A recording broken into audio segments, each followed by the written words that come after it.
Alright, hopefully before my battery dies, real quick, I had to take this out again, just so I can get the glass in there enough to get this side started. And then it was able to get started over on this side, the small side, and I was able to get the glass on the bottom track right here, lower it all the way down. Now all I need to do is just bolt it in right here, and it should do it.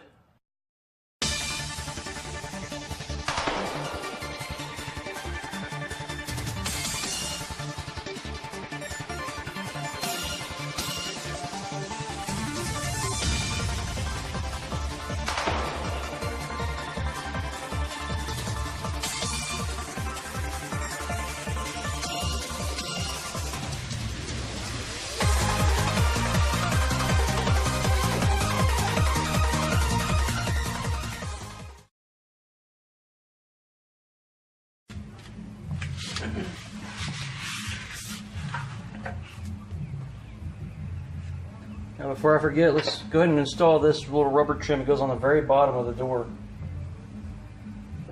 Just right along the door, just like that. There's some clips in the door. If you don't have the clips, you can get them from Toyota, and it's actually easier to install the clips in here first, and then you just push the seal in place. Okay, here is the lock piece, and there's the gasket that I've been waiting for so long. It looks like it's gonna work. There it is. It's just plastic though. I kind of wish it was like that rubber, but maybe this won't not deteriorate so quickly, so maybe that's why they changed it. I don't know. So we'll go ahead and set that in like this. So coming up underneath here, in order to get to that locking mechanism and to install this piece right here, I'm going to call this like the fork. You use this access hole right here.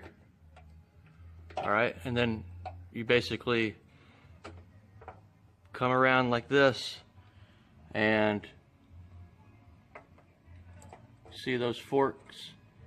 They're going to slide in between the lock piece and the back of the hatch body. So I'm gonna have to put the camera down in order to do it though. So, but that's basically how you do it. There's a nice convenient hole right here for you.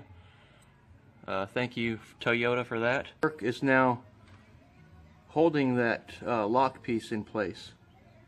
All right, this is one side. It's doing the same thing on the other side, but unfortunately we won't be able to see that. So it's looking good now, and I think we're ready to install this latch finally.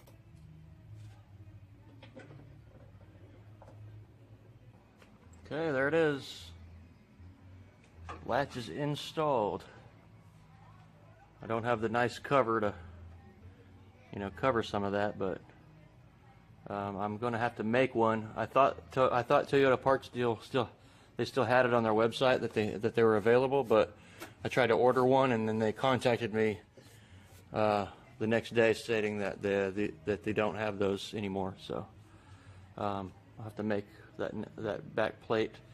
When I removed my old one, it already actually had a hole in it. But when I removed it, it broke into a million pieces. So okay, now it's time to install the we're going to do the passenger side door lock mechanism. And remember, here's that little, I don't know what you call that, little piece that fits to it's like a gasket, I guess, made of plastic or some sort. Before I install this, I'm gonna spray some WD-40 down in there real quick.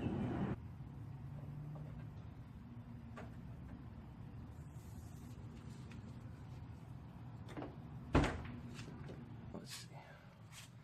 So basically, we just got our clip right here, and it's gonna slide this way. Let's see if we basically just slides in like this. Okay, so now we've got our lock in place there. It's not going to be going anywhere. Now we're going to take our lock rod, this one right down here. I loosened up the window track with the window up doesn't affect it. So I loosen that up in order to get to this lock rod here. Basically, we're just gonna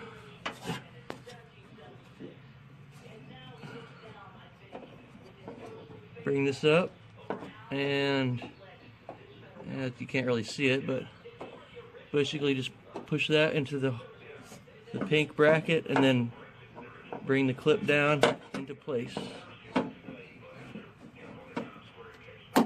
Just like that. Okay, we're going to do the passenger side handle.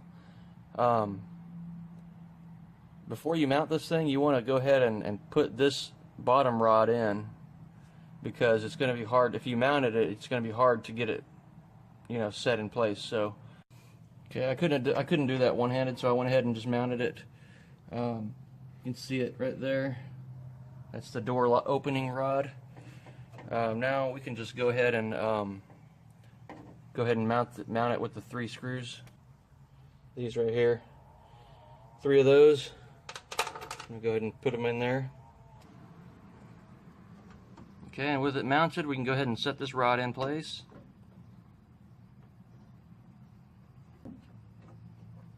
There's like no room for movement there, but hopefully that's right.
Okay, this is kind of like an unexpected project, but I knew I was going to have to get to it eventually. My other door handle, a bolt broke inside the mounting, one of the mounting holes here. So I just went ahead and used this door handle but as you can see, it's kind of in rough shape. This one was came with my replacement door, and I wasn't going to use it, but because of the broken bolt, I went ahead and used it anyways. And there's some pitting right here, and all around right here. So what I'm going to try to do is I'm going to go over it with 400 grit sandpaper and try to smooth it out a little bit, and then after that I'm going to use the trim paint. So I've got it all masked off, and I actually loosened the bolts inside as well in order to, so I can get the masking tape behind the seal here, because you know, I don't want those tape lines, especially on my new paint job. So and the reason why I didn't take the door handle out is because of that lever in there, that plastic rod, or the plastic clip. It's so hard to get out, so I'm not even going to mess with that. So I'm just going to leave it on, mask behind it, mask it like that, and then just see if I can sand the rough spots out, and then use the trim paint to touch it up. So let's see what we got here. Let's see what we can do. If I royally screw it up, I'm going to have to get that bolt taken out of the other door handle and use it instead. But hopefully this will work. Alright, I sanded some of it out. Couldn't get it all the way down, you know, because the gouges were so deep. I don't want to sand away the whole door handle. So I got all the white coloration out, and hopefully the black paint will just cover it up. So.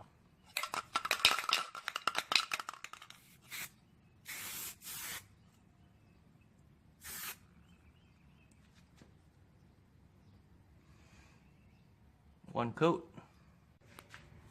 Here's coat number 2. About out of this paint here.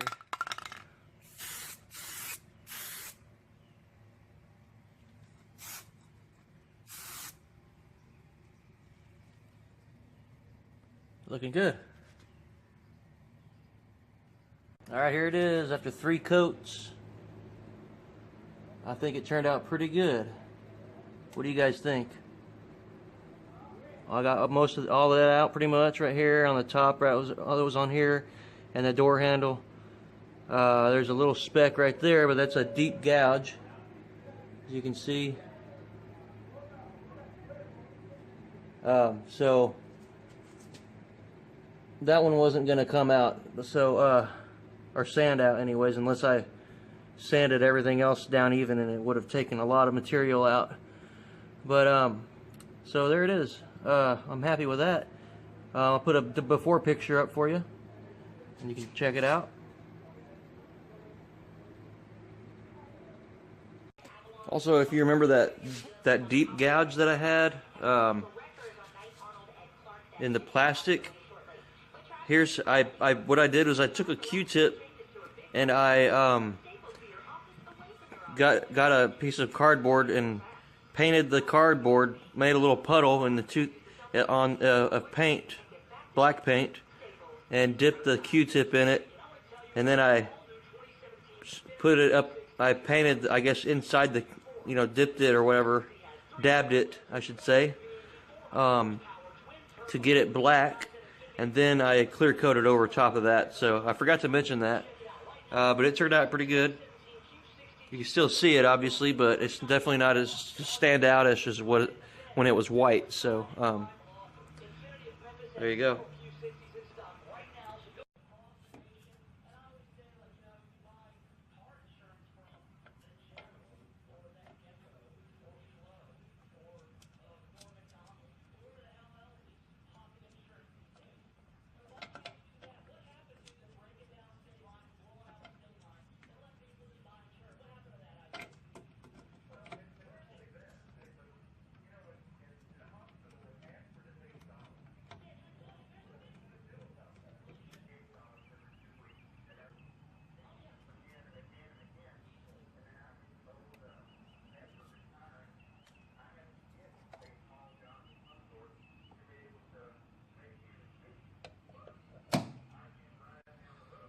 Alright, looks good. It's official. Now let's see if the thing will pop open.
Okay, here we are, still working on the 86 some more on this episode. That's right, action-packed, you know. What we're going to be doing, if you take a look, I pretty much got all the exterior done. The car is pretty dusty because I had the garage door open while I did the lawn. It's looking good, looking good. All right, and so now that I got my chores all done, back to the car, back to what's important. Right, I took the steering wheel off because it was a piece of junk. Well, the offset wasn't as deep as like a, I guess I'm hoping as like as a regular Corolla steering wheel. So I went ahead and ordered a new one, or a new to me steering wheel. What happened was I had I was moving the car around, and I guess the steering wheel, the power rack was turning around in there, and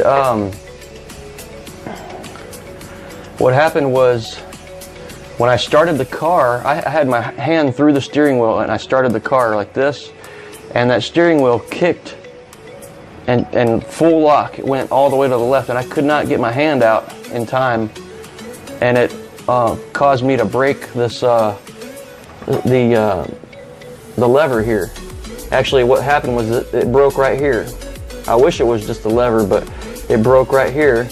So I had to take all this off, replace it. Man, if you've ever done this, you know that getting that bearing, there's a little ball bearing in there to allow you to, you know, click like this.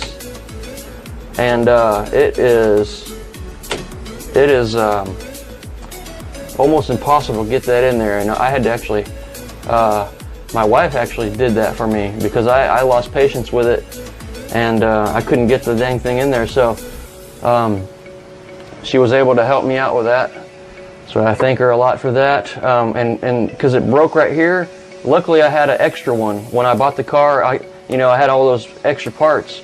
This was actually from the SR5, but it's the same. The GTS is the same, it's just the wiring is different. So what I did is I just swapped all the GTS stuff over to this one, and this one had a cruise control, not the lever. I didn't have the lever, but it has the cruise control wiring and everything down here. So I just removed all that. You can see no cruise control here. So luckily I had an extra one, but it's a bummer that I had to use it just on something stupid like that, you know, because I'm sure one of these days I'm going to need another one. But so I went ahead and got me a regular AE86 steering wheel, just a basic one, you know, off of an SR5. So I had to take a couple days off, you know, working on that right there. Well, not a couple days, but you know, that took about a couple hours because of this ball bearing and the wiring and everything. I had to take all that out from the back. So anyways, enough about that. Sorry to bore you with that, but what I'm going to do is, if you look in here, look how dusty and the floor is. Needs to be cleaned. Well, and you say, why clean the floor right now? Well, I'm going to get it ready to put the carpet in there. So but before I do the carpet, I'm going to let me show you what I'm going to do. Let me take you over here. Yep, on my last build, I had some of this stuff.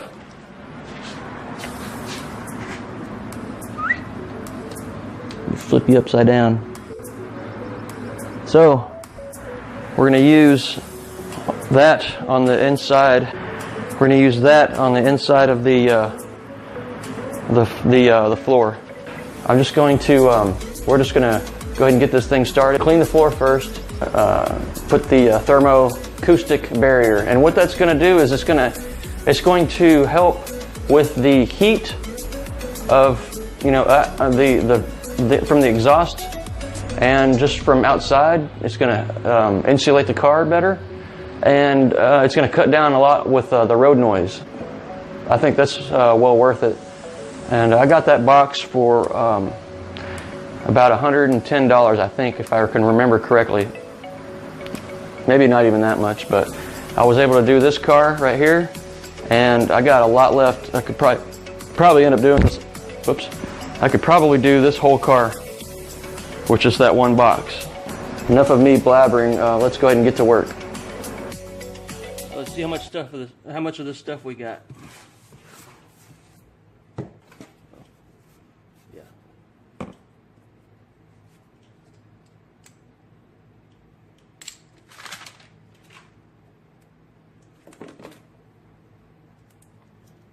Comes in these thick sheets with the backing plate, or the backing paper, and it just has an adhesive on the underside. Peel that back, and that's like sticky like tar. 2, 3, 4, 5, and those are all folded in half, so I got 5 full sheets to do this car. I should have plenty. I really probably only need 3 or 4, but we'll see.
Okay, now I've just got this. This is the driver's side, obviously, as you can tell. It's got some factory stuff up here. I'll probably just maybe go over the top of that, I guess, like this. Kind of bend it. I'll have to cut a wedge out here, probably. And then there's this hump right here that you need to go over. So I guess it flexes a little bit, so it doesn't have to be perfect. But what I do have to worry about is the drain hole that's right here. So I'll have to make a hole for that.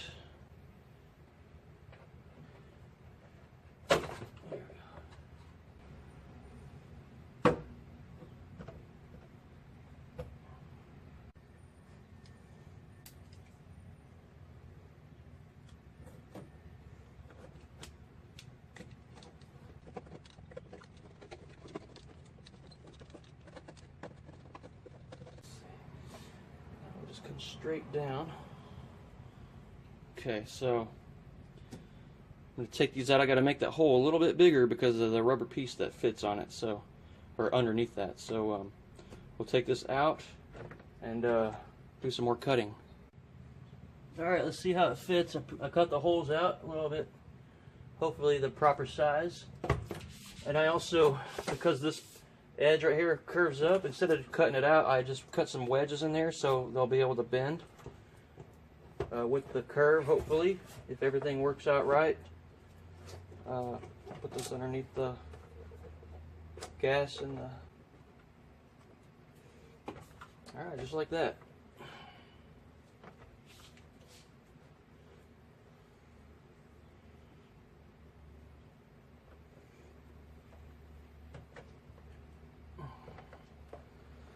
Okay, let's see how this thing sticks down. Alright, I got the backing off now. Here goes nothing. Oh. Guess I probably won't have a whole lot of moving around once I get this stuff down, so I gotta make sure it goes pretty smooth the first try. Like that.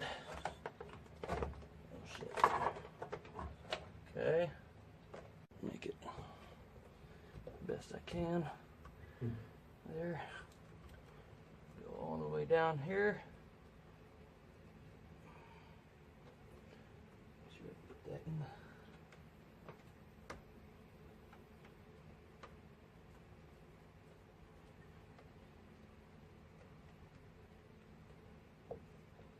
the... I didn't really need to make too many relief cuts here. I just needed this one right here, just the one on the very end. But it's okay. Just folds over like that.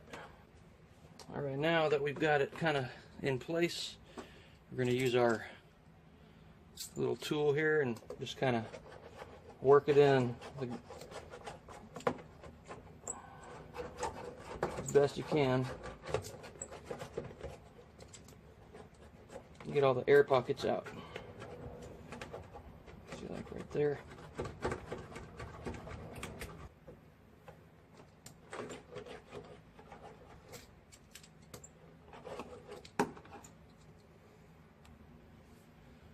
Okay, there it is. It's in. Put this plug back in.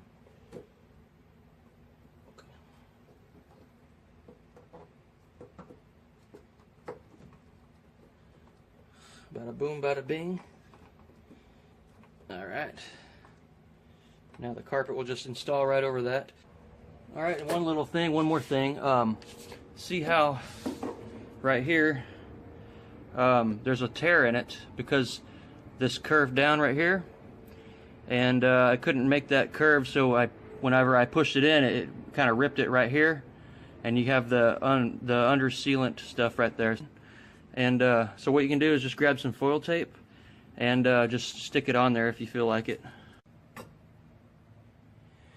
Alright, and there you have it, man. Nice and we're going to do the rest of the car. So sit back, relax, and enjoy.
Alright guys, here it is. I got it all done. It's getting a little dark outside, so I got the flash on the camera, so if it looks kind of strange, that's the reason why. I used some scrap pieces to put up in there. Get up a little bit higher there. Of course you saw this, and also on the transmission tunnel I put some on the sides. Some extra scrap pieces. Let's see. Right here. Back seat right there. These weren't too big on the priority list, but I was able to scrounge some and put some on there. And you can see I ran out kind of on that side. I didn't get to do the back, but I put it up here because the exhaust pipe runs along this side right here and goes up along and actually runs up right behind there and over the axle. So that's why I put that piece there.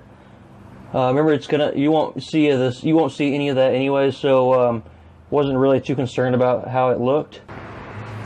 Okay, and here's the passenger side. Everything went really nice and smooth. I mean, it was just a lot of time involved is all. Getting everything situated, but again, the transmission tunnel, you know, cut out a couple pieces right there to put up on the foot where your feet go. So hopefully that'll help out. I don't know. Should. But here it is. But I think